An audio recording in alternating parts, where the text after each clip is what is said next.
Hi everyone, Bernard here on behalf of MovieGameNostalgia.com. A little movie review today called Irresistible, which is streaming now here in the UK and assume also outside of the UK and wherever you are. Please, if you're new to this little channel, you like these little review vlogs and information vlogs, etc. that I do, and hopefully cinema release vlog soon coming out, or will be reinstated very soon. Please push that subscribe button and push the notifications and make sure the sets are public so you get to know about these things. Yeah. So we've got Irresistible, a political comedy. So we'll a bit more on that in a minute. I mean, the trouble is with these films that come over from the US, they carry all sorts of problems, these little political films, because obviously I watch these as entertainment. I'm not interested in any political message.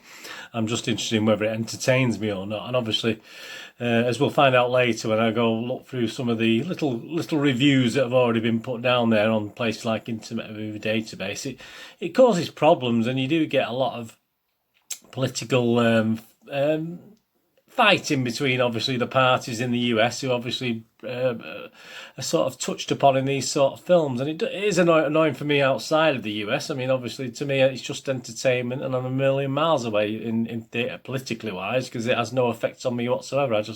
I want to be entertained. So anyway, so that's how I'm looking at this Irresistible. It's called what is it? Polydrama, yeah, political drama. That's a new one, and directed by Jon Stewart. It's got a great cast. Of course, one of my favourite, well, a few of my favourites actually in this one. You got Steve Carrell is in it again. Fantastic. I love Steve Carell. I love watching his stuff. Chris Cooper, nice to see Chris Cooper. You got Mackenzie Davis, Topher Grace, Natasha Lyonne, and the wonderful Rose Byrne as well. Not that the others aren't wonderful. I have to stop saying that. I always miss them out, don't I, when I say that.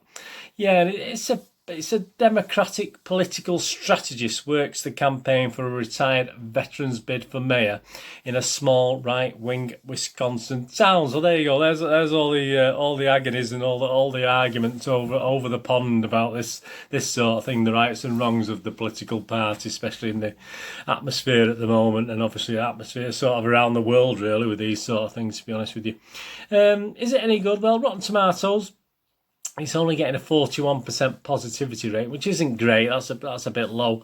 That's based on 140 reviews as I'm recording this. Overall, it scores 5.26 out of 10, which isn't great. Their consensus is, they have a little consensus, a little summary. A soft political satire that proves frustratingly less than the sum of the talented parts. So I'm not overly impressed. The Metascore, the Metacritics, again, they're not impressed. Just 4.7 out of 10 based on that 40 critics reviews at the time of doing this. And it does score anywhere between 2 out of 10, which is pretty pathetic, and 7.5 out of 10. And some of the little comments made, unfunny and redundant, toothless, tedious, a relic from some long-distant past, winning performance from an ensemble cast, brings back the gifted satirical mind that our crazy world sorely missed. So, again, very mixed as you can see from there. And on the Internet Movie Database, the Joe Public rating, that's you and me who've watched it, 6.2 out of 10, so that's not too bad. That's a bit higher than the critics. And this is where it sort of, I usually delve into sort of briefly quote from these reviews, but they're so politically minded, so politically leaning, the comments, good and bad, that I've just not even bothered, to be honest with you. Just annoy me a little bit. I know people have a point to make and they want to make the point, but I'm watching this as a film. I'm not really asked, to put it bluntly, about the who's having a go at what party and who's having a go at what, and they mean this by that and they mean that. So yeah, so I'm not even going to read any of the reviews, because I found it very, on Internet Movie Database, Joe User, I found very, very one or the other, and I just got bored of reading it, to be honest with you. So I'll just go on to my little review, MGN, Movie Game Nostalgia Review. Obviously, as I said, I'm UK based, so I'm a million miles away from the politics, and perhaps can you not watch a film without bringing that into it? I mean, I've certainly watched many British films that have been against things I stood for in the past, and but I appreciate the film more for what it is and the viewpoint of the person taking it. I'm not going to get all upset and give something 2 out of 10 or give it 10 out of 10 depending which political leaning I am. I mean, I'll watch a film, and if it's a good film, I think of things like Billy Willie Elliott, etc. A lot of the content of that I didn't enjoy, and but I enjoyed the film for what it is and what it's shown, and the actual political state of the things at the time, you know, which, as I said, but whether it's my politics or not, I enjoyed the film for what it was. So yeah, I mean, as I say, this one is, if you're into that, if that's going to affect you watching it, then don't even watch it. As, you know, just watch it as a comedy for what it is. I don't know Jon Stewart's allegiances, but I found this a very interesting film. I quite enjoyed it. And obviously Carrell was one of my favourites. He does a great job, and there's a great supporting cast with this.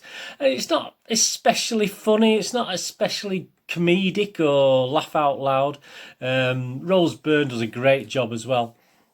But as entertainment, it really did keep me hooked. I mean, it's about, I'm not sure the time scale on this one now. I should have made a little note at the time. Not like me, I've failed miserably there. I'm sorry about that.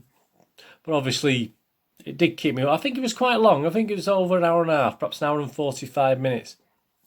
And it did keep me hooked all the way through. And the ending was a really pleasant surprise. I did enjoy the ending. Perhaps if you're American, you might have saw the ending coming, because you know a bit more about the politics of the thing. But as someone based in the UK, I was pleasantly surprised by the ending. It was different. As I said, it's not a comedy. It's not a typical Steve. Steve Carell does play Steve. Let's be honest about it. He's one of these actors in the same way that Ricky Gervais does.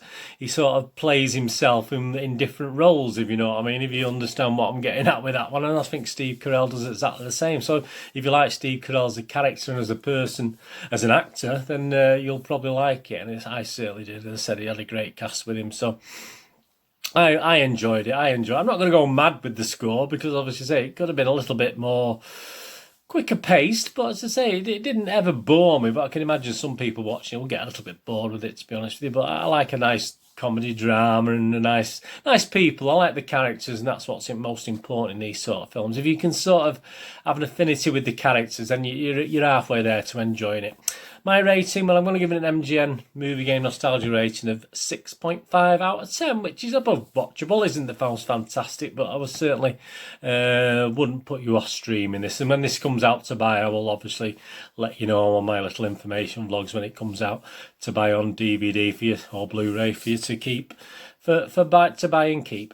Anyway, thanks for watching this. Please check all my links. They'll be on the screen now to the various things on Twitter, etc. If you're not a Twitter person, if you go onto Facebook and enter Bernard Dineen spelled D-I-N-N, you'll find me on there, and give us a follow, and I obviously follow everyone back on Facebook and Twitter.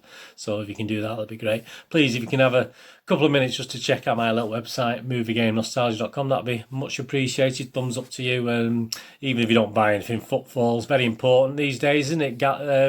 Google Analytics and all this sort of thing. So please, it's for old and rare DVDs, movie posters, and board games are on there as well. As I say, I'm sort of stocks. I've got plenty on there, but obviously these shelves are usually quite packed. But I'm struggling to get stock at the moment, so that will be sorted hopefully once this crisis, which is sort of diminishing now, isn't it? Unfortunately, as I'm recording this, so as long as it doesn't start again, yeah, I can get more stock in. But anyway, you can have a look on my site. Fantastic. Anyway, thanks for watching. Let me know what you think of Irresistible. And Steve Carell, who, as I said, I recently watched his Space Force, and again, Steve Carell. So you know, he plays himself and puts himself in a different role. But I hope you understand what I mean by that. But I do like Steve Carell, so I'll watch anything he's in forever and a day. To be honest with you, that's no problem. Anyway, thanks for watching. What are we going to do the rest of the day? Have a great one. Look after yourselves, look after your friends, look after your families. Let's all look after each other. And hopefully you'll join me again very, very soon. Please subscribe if you've not already done so. And join me again very, very soon for something else, a review or an information vlog on a movie or TV drama perhaps. Or perhaps a little look at a poster or something like that. Anyway, thanks for watching. See you soon. This is Bertha saying goodbye for now. Bye-bye.